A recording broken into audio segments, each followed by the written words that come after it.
आज म फेरि अतिरिक्त गणितको अनुक्रम र श्रेणी चेप्टरलाई लिएर उपस्थित भइसकेको छु र हिजो हामीले गरे अनुसार आज पार्ट 2 मा छौँ र हिजोको पढाइ अनुसार हामी समानान्तरीय मध्यमा वा अङ्कगणितीय मध्यमा पढिरहेको थियौँ।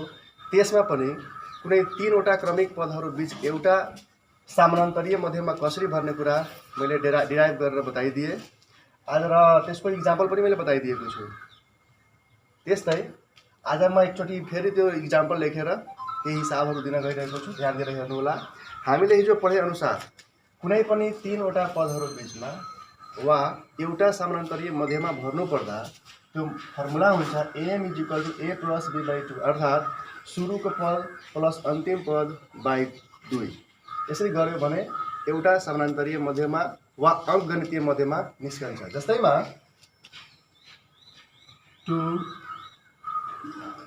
2 र 6 को बीचमा एउटा अरिथमेटिक मीन समानान्तरीय मध्यमा भर्नुहोस्। यहाँ सुरुको पद कति छ 2, अन्तिम पद कति छ 6। सूत्रबाट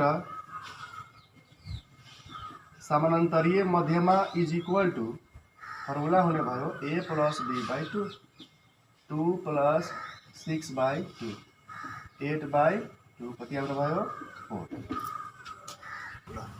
3वटा क्रमिक पदहरू बीचको एउटा समानान्तरीय मध्यमा निकाल्नको लागि मैले एउटा इक्जाम्पल बताएको थिएँ र त्यही इक्जाम्पलसँग सम्बन्धित यहाँ मैले 4वटा हिसाबहरू प्र्याक्टिसको लागि दिएको छु। यो हिसाब र यो तलको दुईटा हिसाबहरूमा केही पनि फरक छैन। मैले मात्र यहाँ शब्दमा नलेखेर यहाँ त्यहाँ कुनै एउटा मान हालिदिएको छु। जस्तै यहाँ t छ, बुझ्नुपर्ने यही कुरा छ 10 र 30 को बीचमा एउटा पद छ भनेको समानान्तरीय मध्यमा नै होला। ओके, यसलाई तपाईहरु भिडियो पौज गरेर गर्नुहोला।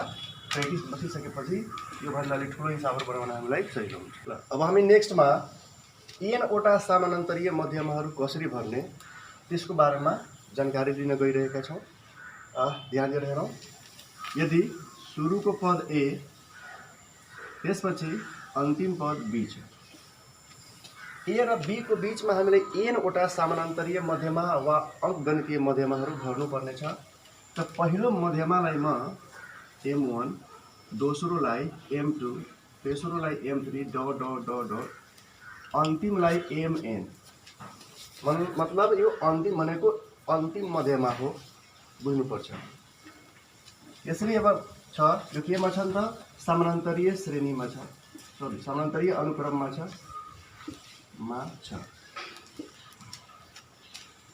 सबभन्दा पहिला सुरु पद र अन्तिम पदको बीचमा यो n वटा समानान्तरीय मध्यमाहरू छ भनेर m1 m2 m3 dot dot mn मान्नु। यही लेख्छौँ स्टेप वाइज। मानौँ ती मध्यमाहरू m1 m2 m3 dot dot dot mn छ। त्यसपछि स्टेप 2 मा जतिवटा मध्यमा भनेको छ त्यतिवटा लेख्ने, मैले n वटा नै लेखिदिएको छु। स्टेप 2 मा हामीले समान अन्तर निकाल्नुपर्छ। समान अन्तर। यो समान अन्तर निकाल्नुभन्दा अगाडि म केही यो फर्मुला बताउन गइरहेको छु, ध्यान दिनु। ल ती मध्यमा जतिवटा मध्यमा हामीलाई भनिएको छ त्यो मध्यमाको सङ्ख्यालाई मान्ने। दुईटा भनेको छ त m1 र m2, तीनटा भनेको छ m1 m2 m3 मान्ने। त्यसपछि हामी समान अन्तर निकाल्छौँ दिएको तथ्याङ्कको आधारमा र समान अन्तरको फर्मुला हुन्छ b - a/n + 1। यहाँ सुरुको पद भनेको a हो, अन्तिम पद भनेको b हो, n भनेको मध्यमाको सङ्ख्या मैले यहाँ लेखिसकेको छु। कतिवटा मध्यमा भनेको छ 4वटा मध्यमा भनेको छ भने n को ठाउँमा 4 हुन्छ, 10 वटा भनेको छ भने n को ठाउँमा 10 हुन्छ। यो निकालिसकेपछि अब हामी जान्छौँ यहाँ m1 = विचार गर्नुपर्ने कुरा यही छ। m1 भनेको यो अनुक्रमको दोस्रो पद हो र दोस्रो पदको फर्मुला हामी हिजो नै पढिसकेका छौँ a + b हुन्छ। त्यस्तै दोस्रो मध्यमा भनेको यहाँ तेस्रो पद हो र तेस्रो पदको लागि फर्मुला हामी हिजो नै पढिसकेका छौँ a+2d। मतलब t3 निकाल्नु पर्ने थियो, a प्लस 3 मा 1 हटाएर d बनाइदिन्छु। त्यस्तै m3 निकाल्नु पर्यो भने चौथो पद हो, यहाँ चौथो पदको लागि a प्लस 3d। अन्तिम मध्यमा निकाल्नु छ mn। यो भनेको mn भनेको यहाँ हेरौँ, यो b भन्दा अगाडिको पद हो, मतलब tn-1 पद, किनभने त अन्तिम पद छ, अन्तिम भन्दा एक स्टेप पछाडि छ, त अन्तिम पदलाई हामी tn लाई जनाउँछौँ, 1 घटाएर गरेको फर्मुला हुन्छ a प्लस n। अब म यसलाई हटाइदिन्छु, यो जान्नुपर्ने मेन कुरा यो हो। मध्यमाको क्रममा m1 छ त 1d, 2 छ प्लस 2d, 3 छ 3d, n छ nd हुन्छ। त्यसपछि हामी पूर्ण मध्यमाहरू निकाल्न सक्छौँ। मैले भर्खरै यहाँ nवटा समानान्तरीय मध्यमाहरू कसरी भर्ने भन्ने कुरा बताएँ।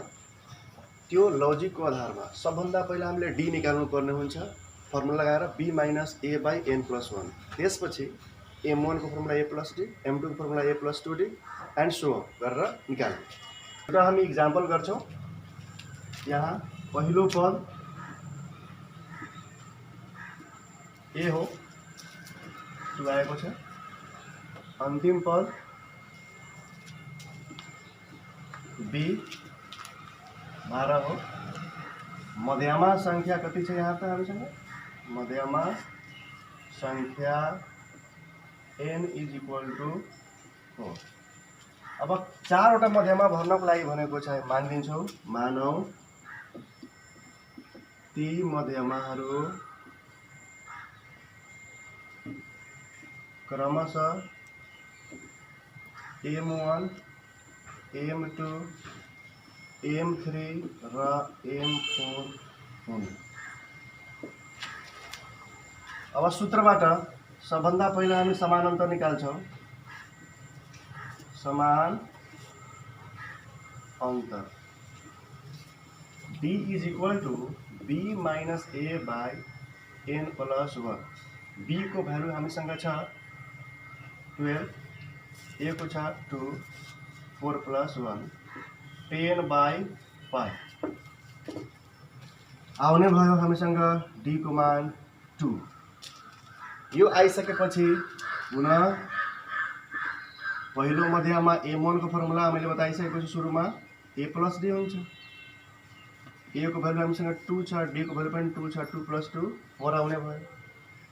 दोस्रो मध्यमा को लागि फर्मुला हुन्छ a plus 2d। a plus जुन मध्यमा हुन्छ त्यो 2d हुन्छ। 3 भनेको 3d, 4 भनेको 4d। 2 प्लस 2 टाइम्स 2 6 हुन्छ। m3 is equal to a plus 3d, 2 plus 3 into 2 8 र m4 is equal to a plus 4d, 2 plus 4 into 2 is equal to 10। अब हामी टाइप 3 nवटा समानान्तरीय मध्यमाहरू कसरी भर्ने भन्ने कुराको इक्जाम्पल मैले बताएँ। सो इक्जाम्पल हेर्नु होला र त्यो इक्जाम्पललाई हेरिसकेपछि यो भिडियो पौज गरेर मैले 4वटा प्रब्लमहरू हालिदिएको छु, त्यसलाई राम्ररी प्र्याक्टिस गर्नु होला। प्र्याक्टिस गरिसकेपछि हिसाबहरू बनाउन सजिलो हुन्छ। अब हामी टाइप 4 मा समानान्तरीय मध्यमासँग नै सम्बन्धित केही हिसाब मैले राखेको छु, एकदम धेरै इम्पोर्टेन्ट छ हिसाब। हेरौँ, भनेको छ कुनै समानान्तरीय अनुक्रमको पहिलो पद 2 र अन्तिम पद 12 को बीचमा रहेका मध्यमा संख्या पत्ता लगाउनुहोस् वा निकाल्नुहोस् जसमा पहिलो मध्यमा र अन्तिम मध्यमाको अनुपात 2:5 छ। कन्सेप्ट त्यही छ, अलि हिसाबको तरिका बदलेको छ, हामी त्यही अनुसार काम गर्छौँ। सबभन्दा पहिला के दिएको छ, nवटा समानान्तरीय मध्यमा भर्नको लागि d को जरुरी पर्छ, त्यो d सम्म पुग्नु पहिला। यहाँ हामीले दिएको छ पहिलो पद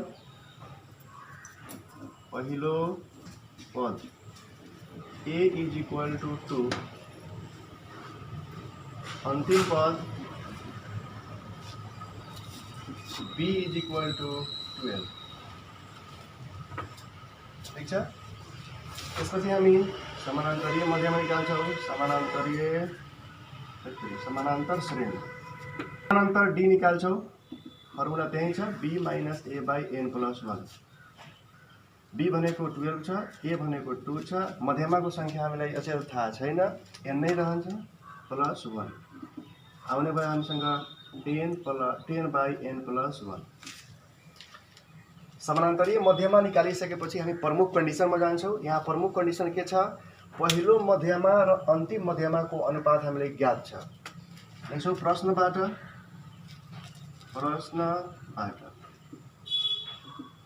पहिलो मध्यमा भनेको m1 हो अन्तिम मध्यमा भनेको mn हो यसको अनुपात 2:5 दिएको छ हामीलाई और पहिलो मध्यमा निकाल्नको लागि हामी फर्मुला युज गर्थ्यौं a प्लस d अन्तिम निकाल्नको लागि a प्लस nd यसको ठाउँमा छ 2/5 a को ठाउँमा हामी 2 राख्छौं र d को ठाउँमा 10/n प्लस 1 त्यस्तै a प्लस n को ठाउँमा थाहै छैन d को ठाउँमा फेरि त्यही भ्यालु 10/n प्लस 1 यहाँ भ्यालुहरु राख्ने बेलामा ध्यान दिएर राख्नुपर्छ अलिकति पनि मिस्टेक भयो भने यसले गलत नतिजा दिन्छ। हामी यहाँ एलसीएम लिन्छौं माथि त n प्लस 1 हुन्छ यो गरेर यसमा गुणा हुन्छ 2 टाइम्स n प्लस 1 प्लस 10 ठुलोबाट तल पनि एलसीएम लिन्छौं n प्लस 1 नै हुन्छ यो गरेर यसमा गुणा हुन्छ a को ठाउँमा हामीसँग 2 छ 2 नै रहन्छ 2 into n plus 1 plus n into 10 10n यहाँ पढ्दिन्छौँ हामी 2/5 n प्लस 1 र n प्लस 1 जाने भयो मल्टिप्लाई गरौँ 2n plus 2 plus 10 by 2n plus 2 plus 10n is equal to 2/5 अब 2n plus 2 plus 10 12 by 2n plus 10n 12n plus 2 is equal to 2/5 cross multiply गर्छौं हामी 5 2 जा 10n 12 5 जा 60 12 2 जा 24n 2 2 जा 4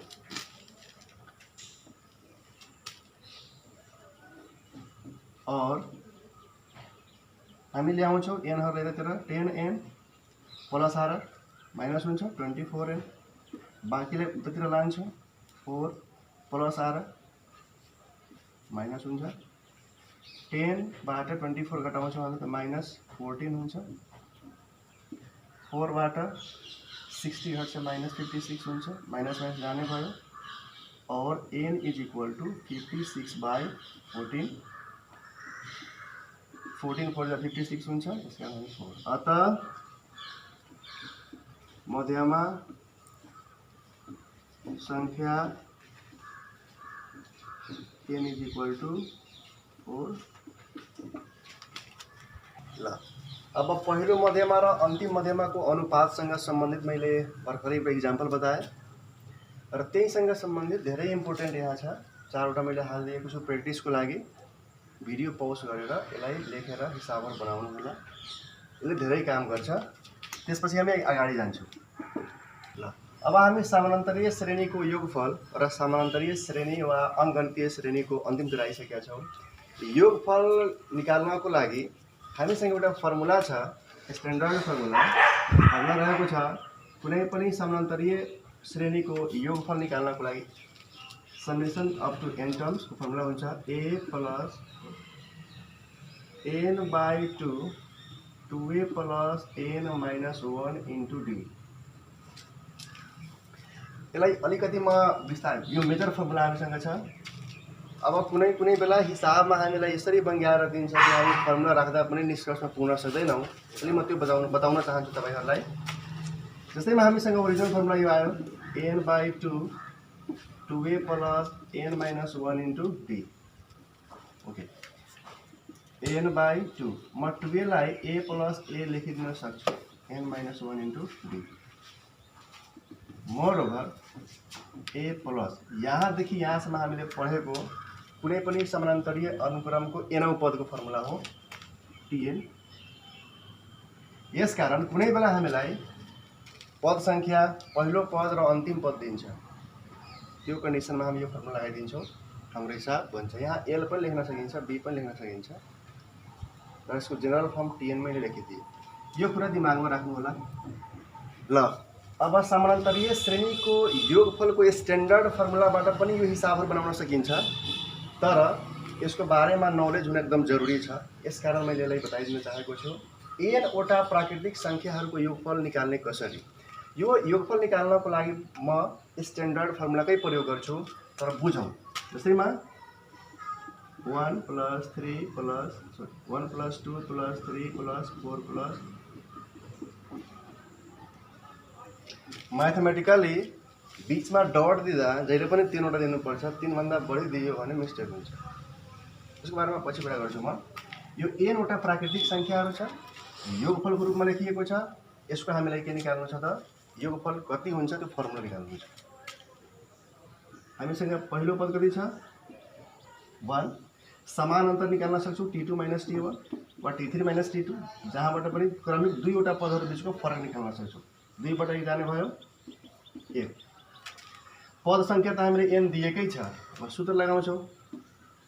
सूत्रबाट Sn = हुन्छ n/2 2a + n - 1 * d। n को ठाउँमा n नै रहन्छ। 2 * a को ठाउँमा हामीसँग कति छ त 1। n - 1 * d को भ्यालु पनि 1 नै छ। n/2 2 + 1 ले मल्टिप्लाई हुँदा n - 1 नै रहन्छ। n/2 n 2 - 1 1। यसकारण n वटा प्राकृतिक संख्याहरूको योगफल भन्यो भने n/2 n + 1 हुन्छ। अब हामी n वटा जोड प्राकृतिक संख्याहरूको योगफल निकाल्ने कुरा पढ्छौँ। सेम त्यस्तै 2 + 4 + 6 + 8 + 10 यसरी dot dot up to n सम्म छ। पहिलो पद कति छ 2। समान अन्तर t2 - t1 गरिदिन्छौँ, t3 - t2 गरिदिन्छौँ। 4 - 2 कति हुन्छ त 2। यसको फर्मुला फेरि Sn = n/2 2a + n - 1 * d। n/2 2 * पहिलो पद कति छ 2 + n - 1 * d कति छ पनि 2 छ। n/2 4 + 2 ले मल्टिप्लाई हुँदा 2n - 2 n/2 2n 4 - 2 2 2 हामी कमन निकालिदिन्छौँ बाहिर। n + 1 हुने भयो 2 2 क्यान्सल आउट हुन्छ n * n + 1। यसकारण n वटा प्राकृतिक संख्याहरूको योगफल भन्यो भने क्रमशः आउने यसको लागि फर्मुला हुन्छ S of n = n * n + 1। अब लास्टमा n वटा बिजोड प्राकृतिक संख्याहरू, यहाँ मैले लेख्दाखेरि सम्झनु होला n वटा बिजोड क्रमशः आउने प्राकृतिक संख्याहरू छन्, फेरि अल्टरनेट गरेर होइन। यस्तो छ भने 1 + 3 + 5 + 7 + डट डट डट n।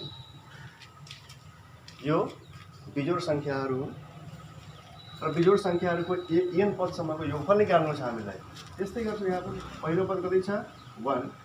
समान अन्तर निकाल्यो भने t2 - t1 भन्नाले 3 - 1 = 2। फेरि त्यही सूत्रबाट Sn = n/2 2a + n - 1 * d। n/2 2 * a को ठाउँमा हामीसँग 1 छ, n - 1 * d को ठाउँमा हामीसँग 2 छ।